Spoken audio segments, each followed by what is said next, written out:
Hello guys, so northern railway Delhi వచ్చేసి మనకు danger zone అవుతుందండి.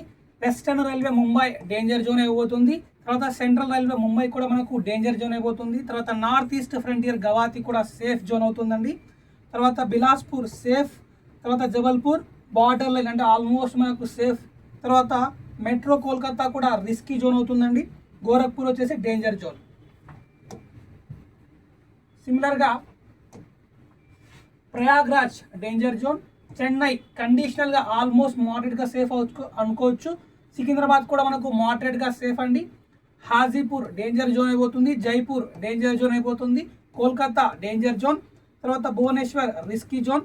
అదేవిధంగా హుబ్లీ చాలా చాలా డేంజర్. సో ఎందుకు మనకు ఇక సేఫ్ జోన్స్, డేంజర్ జోన్స్ అనేవి ఇలా ఎందుకు నేను డివైడ్ చేశాను అన్నది మీకు తెలియాలంటే మన అడ్డా 24/7లో ఒక డీటెయిల్డ్ వీడియో చేశాను. ఆ వీడియో చూడండి, మీకు ఇంకా డీటెయిల్గా అర్థమవుతుంది ఎందుకు ఈ జోన్స్ అనేవి మనకు సేఫ్ తర్వాత డేంజర్ అన్నది.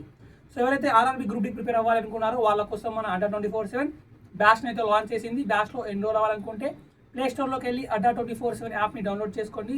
బ్యాచ్లో ఎన్రోల్ అయ్యే ముందు Y1030 కూపన్ కోడ్ని వాడి ఎన్రోల్ అవ్వండి. సో దట్ మీకు అడిషనల్గా డిస్కౌంట్ వస్తుంది.